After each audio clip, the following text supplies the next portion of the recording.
We live in a sick, twisted world full of sick, twisted people. Whew. Okay. Sorry if I get emotional. I'll try my best not to. But you know what? Emotions are human. And I'm a human being. So. Oh, I gotta get my microphone. Sorry about that. Not professional though. Alright, does this make any difference to us or not? Because... okay. Hey Sprouts, it's me, your favorite high priestess of the dark arts of theater, Onion. And today, I wanted to talk to you about Quiet on Set. I literally just finished watching it. I watched it downstairs and came upstairs. After like the second episode, I already knew that I was gonna make this video about it. And before I even started watching it, I was like, oh, this is like right in my niche of talking about stuff on YouTube anyways, so I'm probably gonna write something about it. I grew up during the time of all the craziness that was going on, like the latter half of it. Like, I watched the Amanda Show, I watched all that, I watched iCarly, I watched Victorious, I loved Drake and Josh. Like, I am in the demographic, right? And I'm also an actor, if you didn't know. Welcome if you're new. I don't know if this is the first video I want you to see, but hello. So I wrote a lot of notes. Like, okay, I wrote a lot of notes. And I just want to go through my thoughts, go through my perspective of somebody who has been on set as an adult. I have never been on set as a child, and that brings me to my first point. Like, I am so grateful. I am so grateful. Even before this came out and I would see children on set, like I would be like, how are you doing this? Like, how, why, when, where, what, who? Children on set freak me out. But I am so thankful to the universe and whatever higher powers in this chaotic realm that I can thank that I did not get what I so desperately desired as a child. I wanted to be a child actor so freaking bad. Like, you don't even know. I would like I have been obsessed with acting and musicianship and being a creative since I was a zygote. Like, since I was a twinkle in my mammy and pappy's eyes, okay? I was a little kid who was running around with a camcorder recording herself. Me and my cousins would make videos and then show everybody at the end of the day what we recorded. And I was always in a play. I was always singing choir. I was always doing something. I was up in something, okay? I wanted so bad to be on the Amanda Show, to be on iCarly, to be on Victorious, to be like, every time they had a like sweepstake or whatever, to be like to a raffle or something, to be like, oh, we're gonna let some person onto our show that watches the show or whatever. I was there. Girl, you don't even know how many times I applied to be on Fetch with Ruff Ruffman. Bro, I was up in there, okay? Up in there. And like, now I'm literally old enough to have children. I'm old enough to have a child at this point. I know I don't look like it. I know. I get it all the time. But I'm old enough to have a child at this point, and I can't even imagine letting my child into the industry that I work in right now as an adult. because it's so hard working in this industry as an adult. Okay, like, so for a little background on me, I started working in the film industry in 2018 as a background actor. I have been doing that for the past 6 years until current day. I am like not right now I'm on production. I'm on this production. I'm on this self-investment in self-titled production right here. But I am like currently in between productions. I have dates booked, gigs happening. Yes, okay. So I am currently doing this job, and I've been doing this for like the past 6 years. So I've seen a lot of stuff, and I've been on a lot of productions, okay? Thankfully, I have been on some great productions with some great people that I have not had any stories like these stories myself. And I want to go ahead and say up front, like, blessings. I'm not religious, but blessings. Good vibes only to the people who were in this documentary, who were in this series. Blessings upon you and your family and your kin and the generations after you that are hearing your story. You don't know how much this is going to impact people for years to come, with you being so brave and so courageous in telling this story, this horrific tale that happened to you. Thank you. Cannot thank you enough for telling your story for people to know from years to come. Because we can't kick out the bad people if we don't know who the bad people are. Stinky bad people. I don't like you. Okay. I also want to go ahead and say that I'm really grateful. My parents really tried to get me to be a kid actor, a child actor. But my mom is a doctor and my dad is a chaplain. And they just had absolutely no clue how to get me into acting on TV, on film. And honestly, power to them, okay? Because your girl did not need that in her life. She had enough going on as it is, being just a regular diggly child. And not a fame-drugged child, okay? She didn't need all of that. For sure. If you think I'm wild now, just think what would have happened in the alternate universe where Onion became a child actor. I do not want to think about it, okay? I do not want to think about it. But I'm grateful that I didn't become this story, because I don't know who I would be today if I did. There are still things that I'm learning today as a 25-year-old that I'm like, how would I ever learn this as a child actor? How would I ever learn how to handle this certain experience, this certain situation as a child actor? No, I would not be able to navigate these things. I would be like, well, goodbye. Bye, cruel world.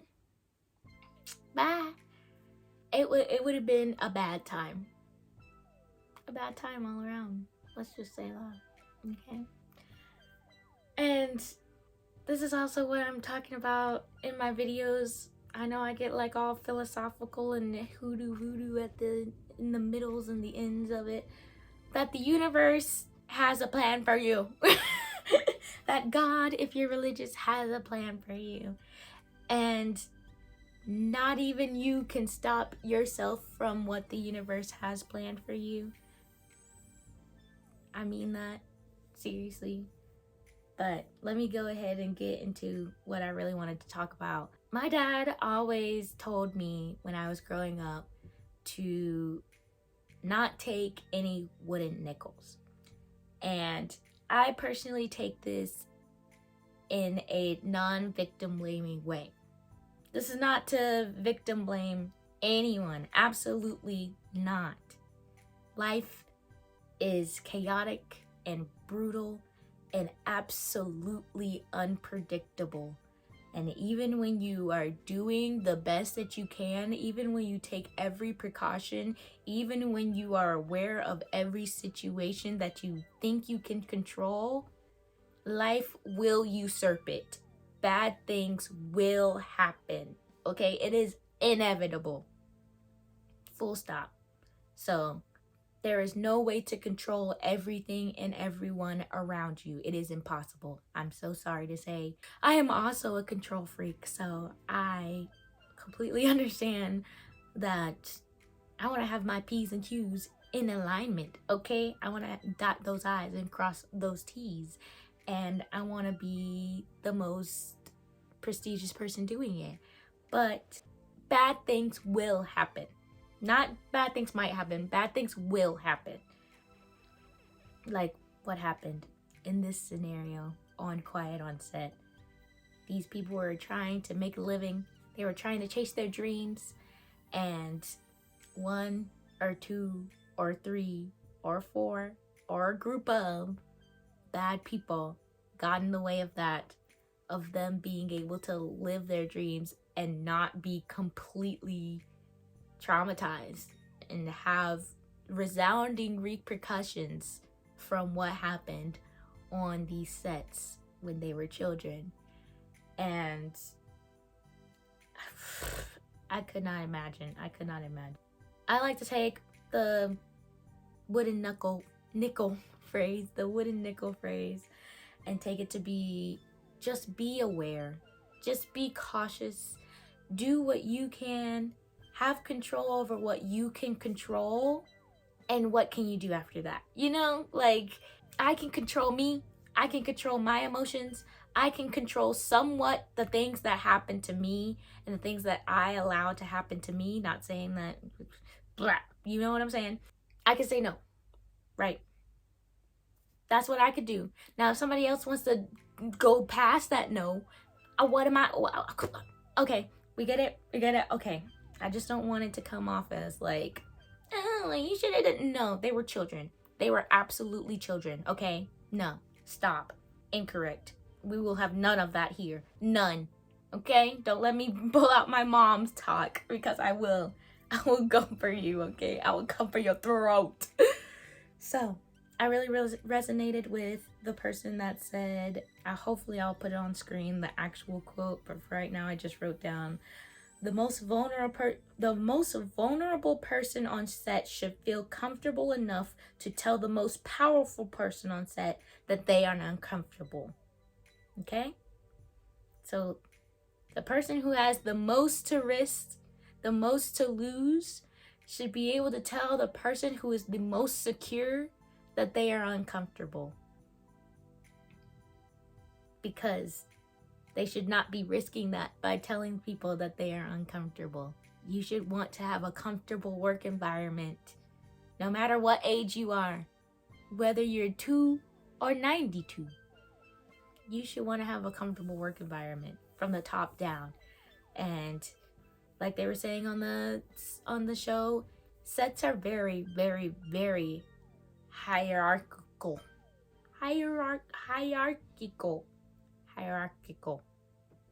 You know, it got hierarchies, okay? There's a definite pyramid of who's at the top, who's making the most money, and you could always tell, and who's at the very bottom. And as someone who is most of the time at the very bottom, like background actors, stand-ins, and like PAs, very bottom of the rung, like us, we can always tell.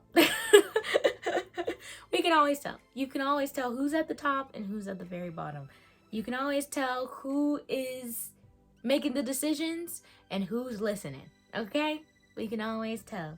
We can always tell who's getting the important phone calls and who's writing them down. Who's scheduling the meetings and who's leading them. You can always tell. You can always tell if you're paying attention. So, I want to talk about some like set safety things. If you want me to talk about more set safety, I'm sorry. I'm just didn't get a lot of sleep last night. So, mush mouth, red leather, yellow leather. Okay. I want to talk about some set tips to help you go through being on set. If you haven't been on set before, here's something to help you out. Know your rights. As a worker, you should always know your rights. Oh, this is for like America. I know like in Britain they have like a whole different like system of like unions and all that kind of stuff, and all over the world they got different stuff. This is America. I live in America. I'm an American. So sadly. So know your rights. Know your rights as a person on set, as a non-union person on set, as a union person on set. Know who your union representative is for that set. Every set has a SAG or anyakc, or they always have a person, a teamster, somebody on the set works with the union, and they're checking in on you. You should always have that person coming in and being like, hey, is everything okay? Here's my card. I've had like a couple sets where I was standing in on there and they were like, here's my card. If something's off, please let me know, blah, blah, blah. And I'm like, I'm non-union. I can't. And it don't matter. It don't matter. It don't matter. Always be able to have that contact person, and always find somebody that you can trust. Always have somebody that you have values that align with them, and be like, okay, that person got their head on straight. That person is able to vouch for other people. That person is trustworthy. I respect that person. Know your rights. Like I was saying before, know the positions of the people on set. Know who's the AD. Know what an AD does. Know how much an AD usually gets paid. I ask so many questions on set. Like the last couple of sets I've been on, I've been very privileged to be on them for a while. So I got to know the people that were on there working with me. They became my friends and everything. And I hammered them with questions. I was asking about everything. I was like, well, why are they doing that? Who's doing that? Which position is he doing? What unit are they working at? What rights do we have to this? Who's doing that? I love to know all the minute details.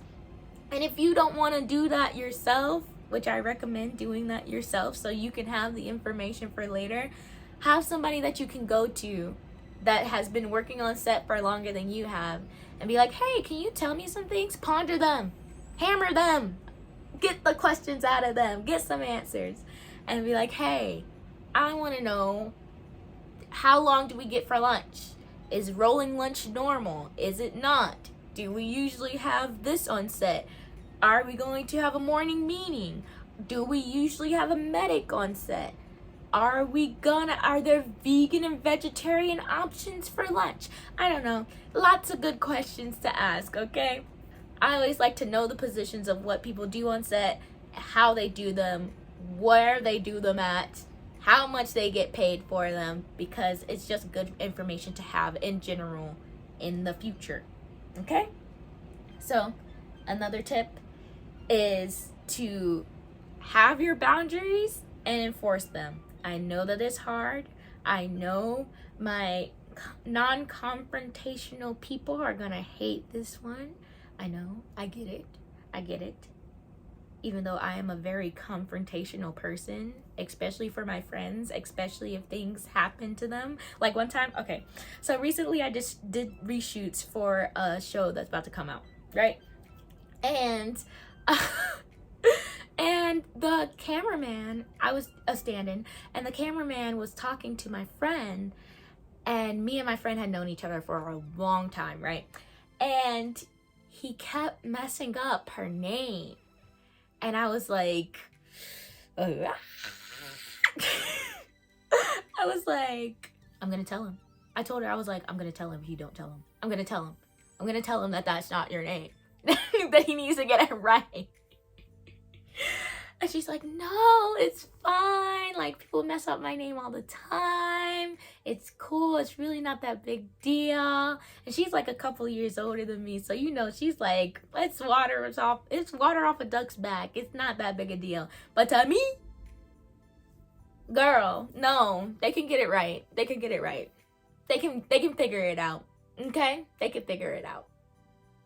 If you need me to repeat it again, I'll repeat it again.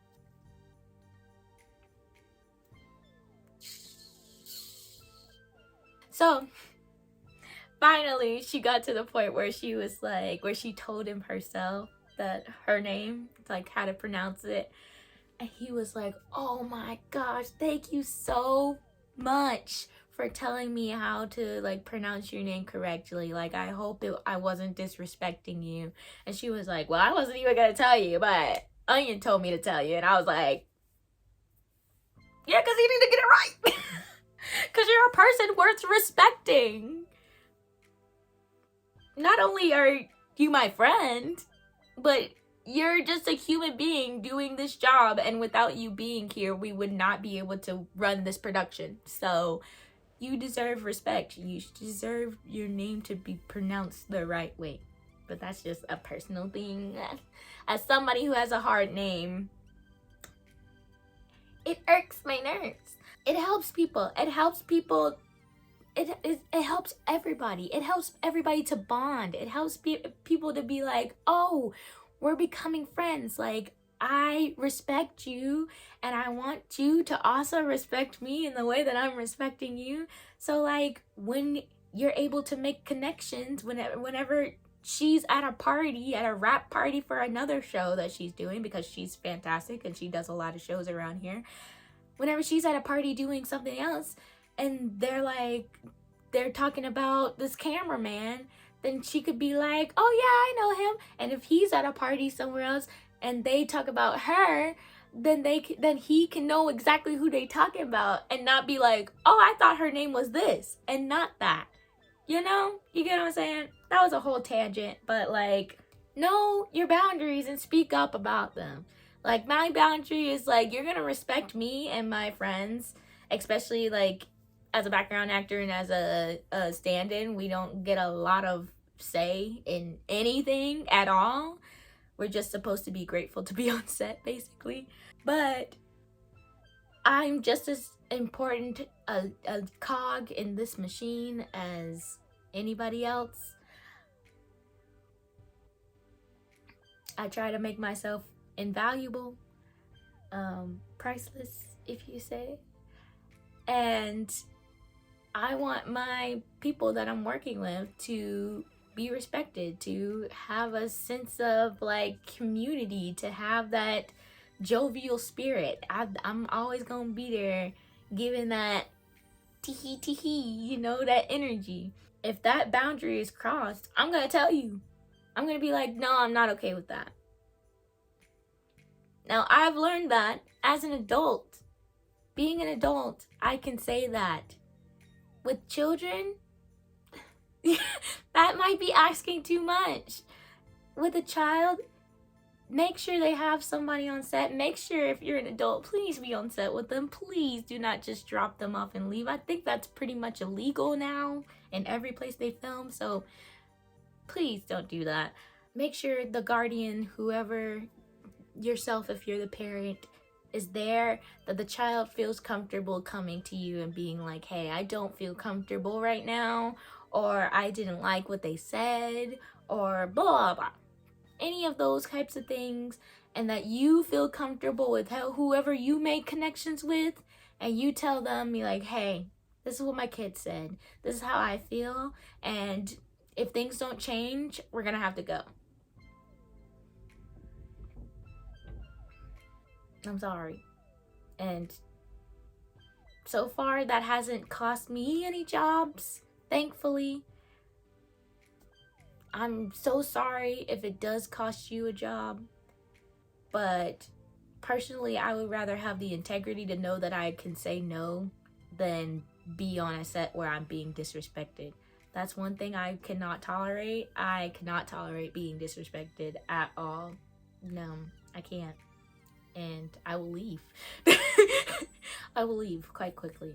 But yeah, so if something doesn't feel right, if something doesn't look okay, if something seems wrong, please tell somebody. Tell that union person I was telling about. That person's probably offset, doing something else, probably working on something else, but they're there to represent you and your needs, okay?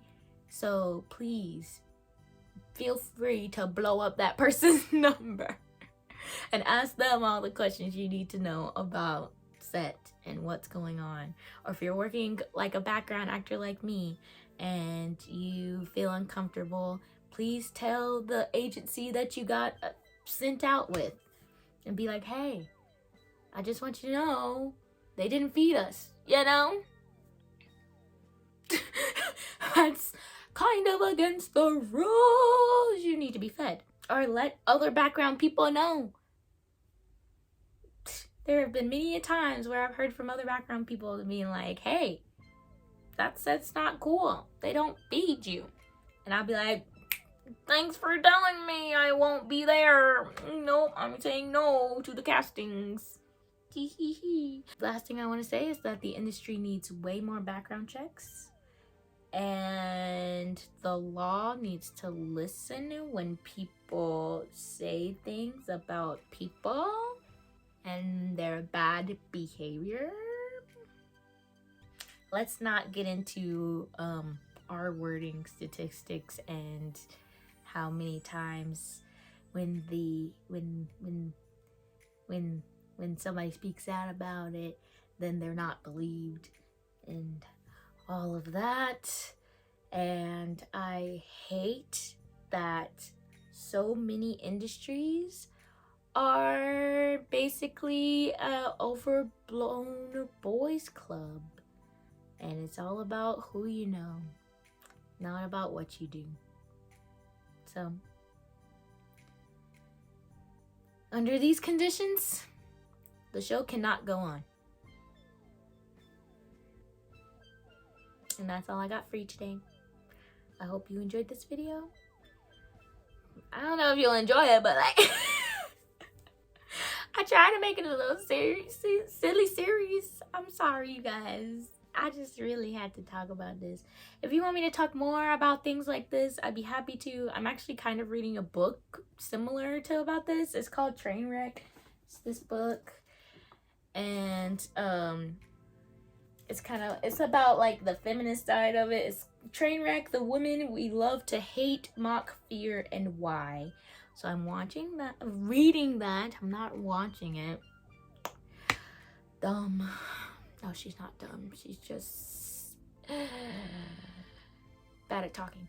If you guys enjoyed this type of video, or if you want me to talk about other things within the context of this, I love to, especially about like set safety and about your rights as an actor, and especially in the state of Georgia because that's where I live. So yeah, if you want to hear more about, if you want me to talk more about it, then comment down below and like this video. Duh. And if you want to see my face again and see me talk about like acting or crochet or something, I'll be talking about stuff on here. So if you want to hear me talk about stuff like how crippling late stage capitalism is, then you should subscribe. You should subscribe. Especially if this is like your 17th video that you've been watching of me, which like kind of strange, but like I'm kind of into it. So I'll see you guys in the next video, and I hope that you have a blessed one. And if you don't want to have a blessed one, have a fiery pits of hell where Brian Peck is going to burn completely into ashes. Lit one. You don't have to join him though, unless you want to. But you don't have to join it with him. Ew. Ew. Ew. He's gross. despicable. Allegedly. Wait, no, he was convicted. So definitely. Okay. I love you guys. Thanks for watching. My voice is bad if you couldn't hear. Okay, let's give it a little bit. Bye.